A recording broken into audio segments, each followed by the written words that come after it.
आप सभी को राधे राधे, जय श्री कृष्णा। दोस्तों, कभी कभी हमारे जीवन में ऐसी परिस्थिति आती है, हम ऐसे धर्म संकट में फंस जाते हैं कि हम कोई निर्णय नहीं कर पाते। हमारा माइंड जो है वो अच्छे से काम नहीं करता। मतलब एक तरह से हमें कुछ भी समझ नहीं आता कि क्या करें और क्या नहीं करें।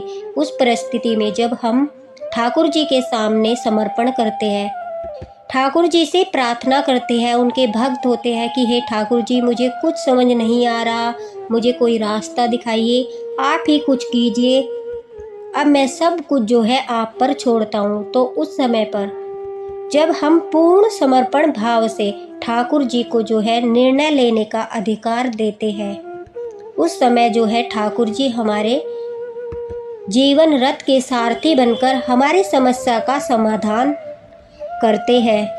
हमारे आने वाले समय में जो हमारे लिए उचित है, जो अच्छा है, वही निर्णय हमारे ठाकुर जी हमारे लिए लेते हैं। यद्यपि उस समय हमें थोड़ा लगेगा कि यह तो गलत हो गया, ऐसा नहीं होना चाहिए था, लेकिन हमें ठाकुर जी पर विश्वास होना चाहिए कि ठाकुर जी ने हमारे लिए जो निर्णय लिया है वह उचित है। उन्होंने सोच समझ कर ही हमारे लिए यह निर्णय लिया होगा। महाभारत में जब अर्जुन बार बार अपने पथ से भटकते थे, उन्हें कुछ समझ नहीं आता था, तो हमारे प्रभु, हमारे ठाकुर जी उनका मार्गदर्शन करते थे, उन्हें सत्य से अवगत कराते थे और उन्हें अपने कर्तव्य का पालन करने के लिए प्रेरित करते थे। तो दोस्तों, उसी प्रकार ठाकुर जी के जो भक्त होते हैं, जब वो किसी विकट परिस्थिति में फंसते हैं, उनके जीवन में कुछ ऐसी समस्याएं आती है कि उन्हें कुछ समझ नहीं आता कि क्या करना चाहिए और क्या नहीं, और वो ठाकुर जी के सामने समर्पण कर देते हैं कि हे ठाकुर जी, आप ही निर्णय लीजिए। उस स्थिति में अर्जुन की तरह ठाकुर जी अपने भक्त का भी मार्गदर्शन करते हैं। और आज की लीला कथा सुनकर जो लोग कहते हैं कि भगवान नहीं होते, सिर्फ कल्पना मात्र में होते हैं, उन लोगों को भी विश्वास हो जाएगा और उनकी आंखों से भी आंसू आने लगेंगे। दोस्तों, आज की यह लीला कथा आपको इतना भावुक कर देगी कि आप अपने आंसू नहीं रोक पाओगे। इसलिए आंखें बंद करके ठाकुर जी का नाम लेकर इस लीला कथा को पूरा अवश्य सुने। अगर पसंद आए तो एक लाइक भी कर दीजिए। यह लीला कथा दिल्ली में रहने वाले पवन शर्मा ने हमारे साथ शेयर की है। दरअसल पवन जी अपने माता पिता की इकलौती संतान है और वो एक छोटी सी जो है कपड़े की दुकान चलाते हैं। उस कपड़े की दुकान के माध्यम से ही वह अपने माता पिता, अपने घर की सारी जिम्मेदारी जो है पूरा करते हैं।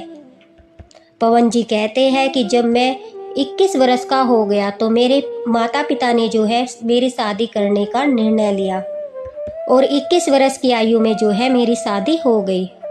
अब पवन जी की जो माता जी है, उन्होंने बाके बिहारी जी से, ठाकुर जी से प्रार्थना की थी, मनोकामना मांगी थी कि जब भी जो है मेरे बेटे की शादी होगी, हम सपरिवार जो है आपका आशीर्वाद लेने वृंदावन आएंगे।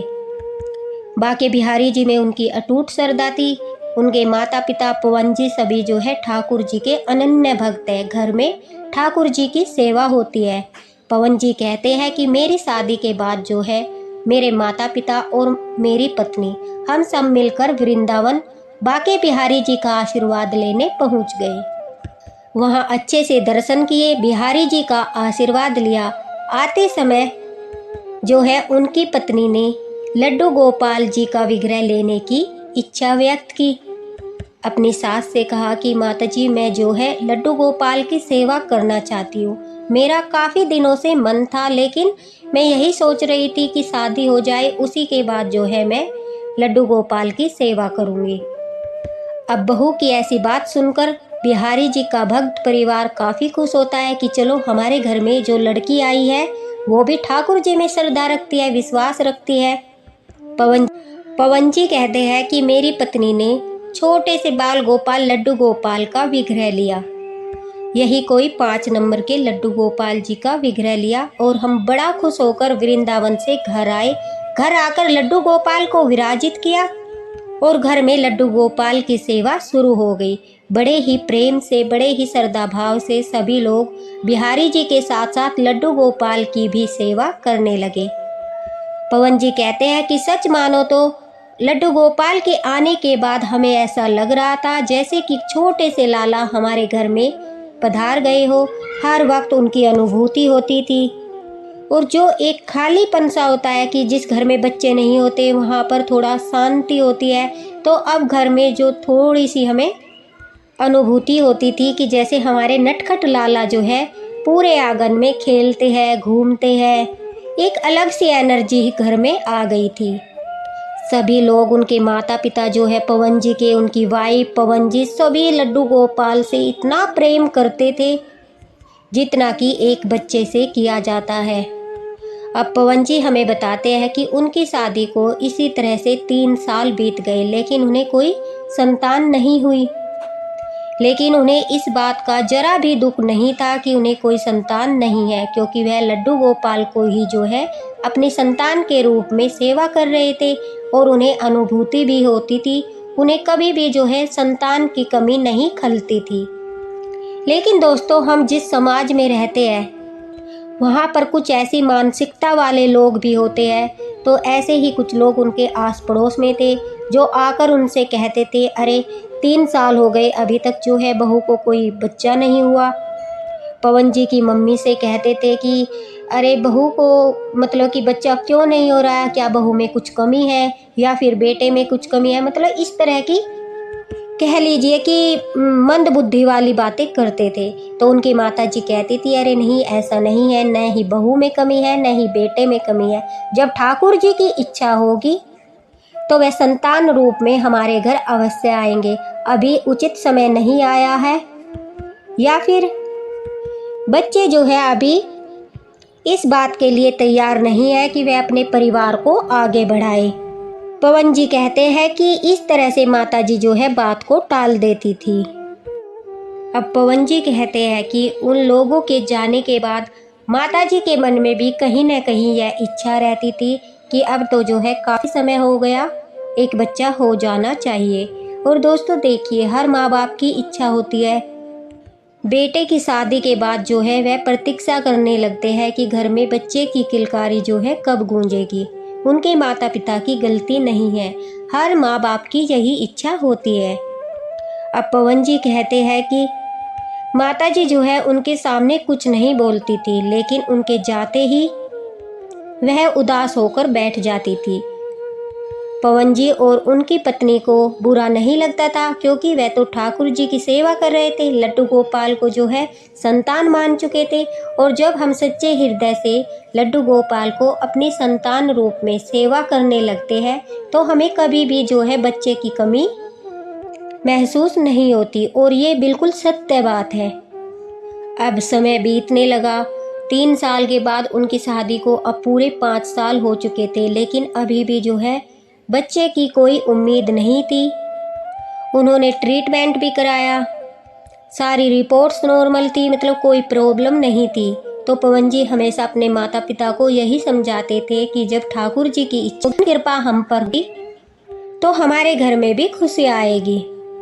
एक दिन पवन जी कहते हैं कि मेरे साथ अद्भुत घटना हुई।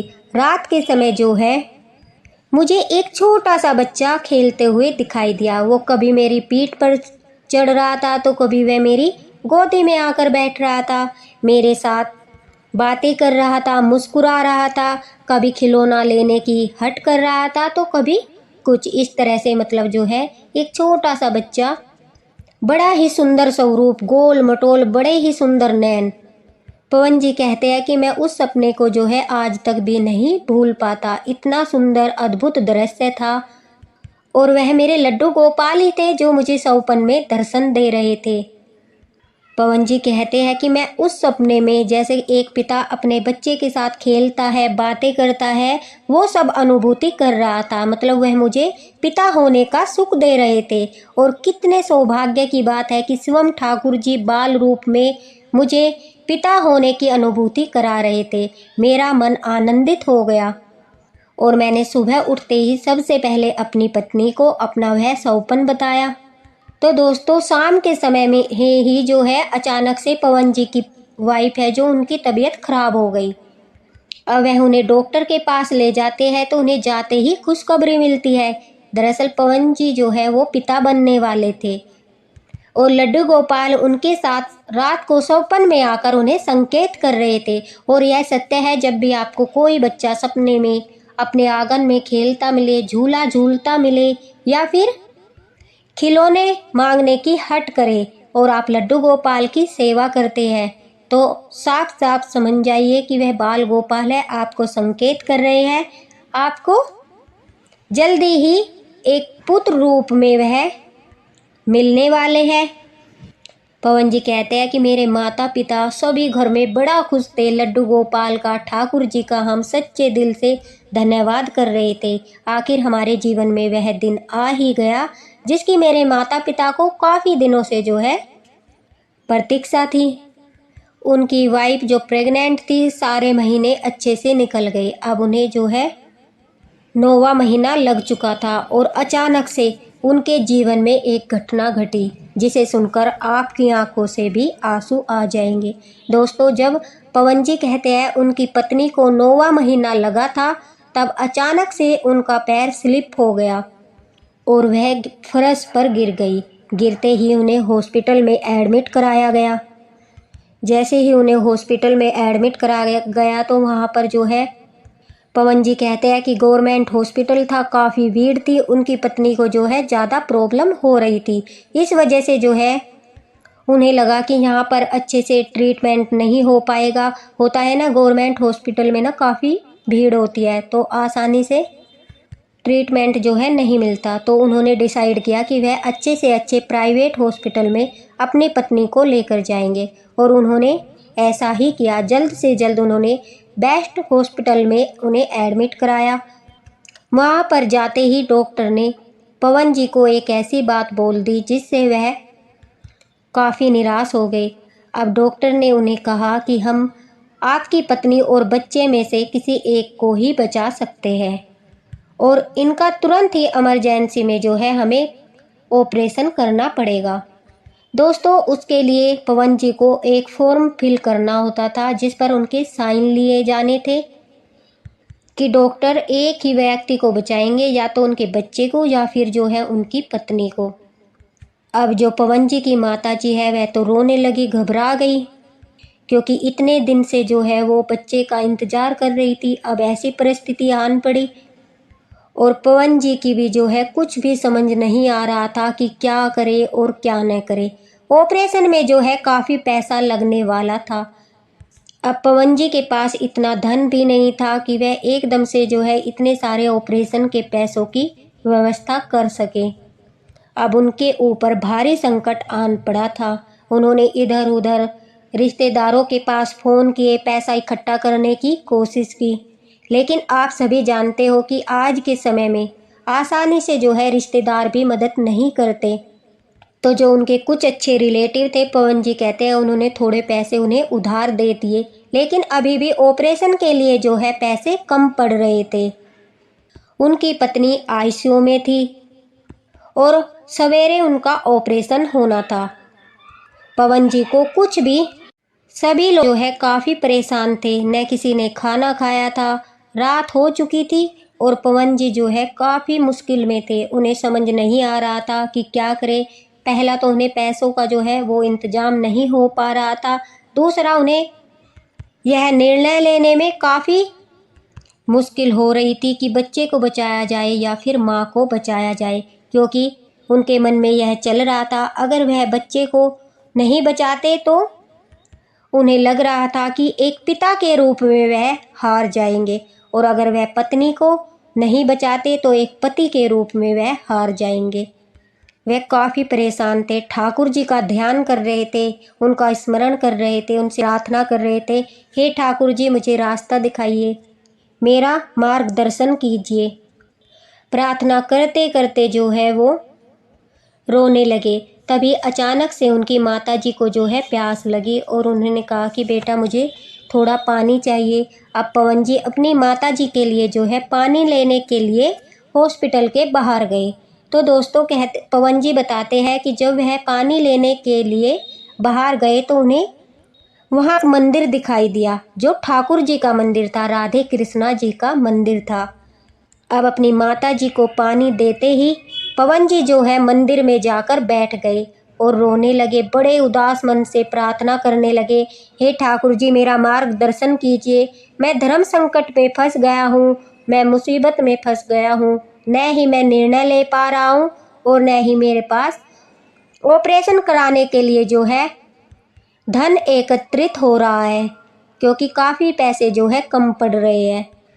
अब पवन जी कहते हैं कि वह मंदिर में बैठकर ठाकुर जी का ध्यान लगा रहे थे और कह रहे थे कि हे ठाकुर जी, मैं सब कुछ जो है आपके हाथों में छोड़ता हूँ, मेरे जीवन का जो भी निर्णय आप लोगे मुझे हंसते हंसते स्वीकार है, आप ही मेरा जो है मार्गदर्शन कीजिए। तो पवन जी कहते हैं तभी अचानक से एक व्यक्ति वहाँ आता है और आकर के जो है पवन जी की साइड में बैठ जाता है। पवन जी की आंखों में आंसू देखकर वह व्यक्ति उनसे पूछता है, अरे भाई रात के 3 बजे है और तुम इतना परेशान होकर यहाँ पर क्यों बैठे हो? अब कोई व्यक्ति परेशानी में हो और उससे आकर कोई प्यार से पूछ ले कि क्या बात है भाई, तुम क्यों परेशान हो, तो व्यक्ति जो है अपने मन का जो दुख होता है उसे बाहर निकाल ही देता है। पवन जी कहते हैं कि मुझे उससे अपनापन सा महसूस हुआ। मैंने उसे बताया कि इस तरह से जो है मेरी पत्नी हॉस्पिटल में है, मेरे पास पैसे भी कम पड़ रहे हैं और मैं यह भी निर्णय नहीं ले पा रहा हूँ कि मुझे अपने बच्चे को बचाना चाहिए या पत्नी को। तभी वह व्यक्ति कहता है कि तुम्हारा मन क्या कहता है, तुम्हें पत्नी को बचाना चाहिए या फिर बच्चे को? तभी पवन जी जो है वह कहते हैं कि मैं पत्नी को बचाना चाहता हूँ, क्योंकि मैंने अपनी पत्नी के साथ 7 फेरे लिए हैं, 7 वचन लिए हैं, पहले मैं उन वचनों को निभाना चाहता हूँ, लेकिन दूसरी तरफ मैं पिता के रूप में हार रहा हूँ, मुझे कुछ भी समझ नहीं आ रहा, इसलिए मैं जो है ठाकुर जी से प्रार्थना कर रहा हूँ कि मेरा मार्गदर्शन करे। तभी जो वह व्यक्ति है, पवन जी कहते हैं, वो मुस्कुराता है और अपनी जेब में जो है हाथ डालकर कुछ पैसे निकालकर पवन जी के हाथों पर रख देता है और कहता है, मैं एक सुनार हूँ और मेरे पास धन काफ़ी है, लेकिन मेरे मन में शांति नहीं है। मैं शांति के लिए जो है ठाकुर जी के चरणों में आया था, यहाँ पर थोड़ी देर बैठकर अपना मन हल्का करके चला जाता हूँ। मुझे रात के समय में जो है नींद नहीं आती, इस वजह से जो है मैं घूमता रहता हूँ। और वह पवन जी को अपना कार्ड देने लगता है। तभी पवन जी कहते हैं कि मेरे पास तो जो है तुम्हारा पता पहले से ही है। तभी वह आश्चर्यचकित हो जाता है और कहता है, कैसे? पवन जी कहते हैं कि जिस ठाकुर जी ने तुम्हें मेरी मदद के लिए रात के समय भेजा है, उसी ठाकुर जी का पता मेरे पास है। वह व्यक्ति मुस्कुराया और कहा कि तुम्हारा निर्णय जो है बिल्कुल सही है, तुम्हें अपनी पत्नी को बचाना चाहिए, और दूसरा, अगर तुम लड्डू गोपाल की सेवा करते हो तो संतान के रूप में तो तुम्हारे घर में पहले से ही लड्डू गोपाल विराजमान है। अब जब सही समय आएगा फिर से वह तुम्हारे घर में संतान रूप में आ जाएंगे। पहले तुम अपने पति धर्म का पालन करो और आगे सब कुछ जो है ठाकुर जी पर छोड़ दो। अगर तुम ठाकुर जी पर सब कुछ छोड़ते हो तो वही तुम्हारे जीवन का निर्णय लेंगे कि तुम्हारे लिए क्या सही है और क्या गलत। पवन जी कहते हैं कि वह व्यक्ति मुझे पैसे देकर चला गया। मैं ठाकुर जी का बार बार धन्यवाद कर रहा था, क्योंकि जितने पैसों की मुझे ज़रूरत थी उतने ही पैसे उस व्यक्ति ने मेरे हाथों में थमा दिए थे, और यह किसी चमत्कार से कम नहीं था। अब ठाकुर जी को बार बार प्रणाम करके, उनका धन्यवाद करके, मैं उनके हाथों में सब कुछ सौंप कर कि मेरे जीवन के लिए आपका जो भी निर्णय होगा मैं उसे हंसते हंसते स्वीकार कर लूँगा। अब मैं सब कुछ जो है आप पर छोड़ता हूँ। यह कहकर पवन जी हॉस्पिटल वापस आ गए और ऑपरेशन की फीस जमा कराई, फॉर्म पर साइन किए। उन्होंने उस पर पत्नी को बचाना है इस बात को लेकर साइन कर दिए, और जब तक ऑपरेशन चला ठाकुर जी का नाम स्मरण करते रहे, उनकी प्रार्थना करते रहे। दोस्तों, कहते हैं पवन जी की एक अद्भुत चमत्कार हुआ जिसे डॉक्टर को भी कल्पना नहीं थी। वह भी आश्चर्यचकित थे। उनकी पत्नी के साथ साथ उनका बेटा जो इस दुनिया में आया वह भी बिल्कुल स्वस्थ था। डॉक्टर भी इस बात से हैरान थे कि यह कैसे संभव हुआ। यह किसी चमत्कार से कम नहीं था। अब पवन जी को पूरा भरोसा है कि ठाकुर जी ही उनकी मदद के लिए आए थे। उन्होंने ही जो है इस परिस्थिति में पवन जी को रास्ता दिखाया। यह उनकी परीक्षा का समय था, जिस पर से उन्हें ठाकुर जी पर विश्वास और श्रद्धा अटूट रखनी थी। अगर इस समय पर उनकी श्रद्धा, उनका विश्वास ठाकुर जी से उठ जाता तो ठाकुर जी भी जो है शायद उनकी मदद नहीं कर पाते, क्योंकि हमारा भाव, हमारी श्रद्धा, हमारा समर्पण ही सब कुछ होता है। जब हम पूरा विश्वास ठाकुर जी पर करते हैं तो दोस्तों वह हमारे उचित और अनुचित का निर्णय लेते हैं और हमारे लिए जो अच्छा होता है वही हमारे साथ करते हैं। पवन जी और उनके माता पिता काफ़ी खुश थे। उन्होंने लड्डू गोपाल का धन्यवाद किया, बिहारी जी का धन्यवाद किया और सभी लोग जो है अब उनके बेटे को लेकर बाके बिहारी जी के दर्शन करने भी गए। पवन जी और उनकी फैमिली को पूरा विश्वास है कि उनके लड्डू गोपाल ही जो है, उनके ठाकुर जी जो है वही उनकी मदद करने आए थे। वह व्यक्ति कोई और नहीं बल्कि उनके बाल गोपाल लड्डू गोपाल ही थे, जो इस कठिन परिस्थिति में उनका साथ देने आए थे। हम बार बार कहते हैं, जब हम लड्डू गोपाल की सेवा करते हैं तो हमारे सुख में, हमारे दुख में किसी न किसी रूप में आकर वह जरूर शामिल होते हैं। वह हर पल हमारे साथ रहते हैं। सिर्फ हमें अनुभूति करने की आवश्यकता है, सिर्फ हमें महसूस करने की आवश्यकता है। पवन जी कहते हैं कि जो लोग ठाकुर जी पर विश्वास रखते हैं तो ठाकुर जी उन्हें बड़ी से बड़ी मुश्किल से निकालकर उनकी हर परेशानी का हल करते हैं, उनका मार्गदर्शन करते हैं, उन्हें रास्ता दिखाते हैं और उनकी मदद भी करते हैं। इसलिए अपने विश्वास को मजबूत रखिए, अपनी श्रद्धा ठाकुर जी पर हमेशा बनाए रखिए। जिस तरह से ठाकुर जी ने पवन जी की श्रद्धा भक्ति की लाज रखी, उनका विश्वास बनाए रखा, उसी तरह ठाकुर जी आपके परिवार पर भी अपना आशीर्वाद बनाए रखे। इसी के साथ राधे राधे, जय श्री कृष्णा। दोस्तों, अगर आप भी कोई लीला कथा शेयर करना चाहते हो तो फेसबुक पर शेयर कर सकते हो। और इतनी प्यारी सी लीला कथा शेयर करने के लिए मैं पवन जी का धन्यवाद करना चाहूँगी। जो लोग कहते हैं कि भगवान सिर्फ कल्पना मात्र में होते हैं, भगवान नहीं होते, उन लोगों को भी विश्वास हो गया होगा कि ठाकुर जी किसी न किसी रूप में हमारी सहायता अवश्य करते हैं, हमारी हर परिस्थिति में जो है हमारी सहायता करते हैं। तो इसी के साथ जय श्री कृष्णा, राधे राधे। मिलते हैं अगले वीडियो में।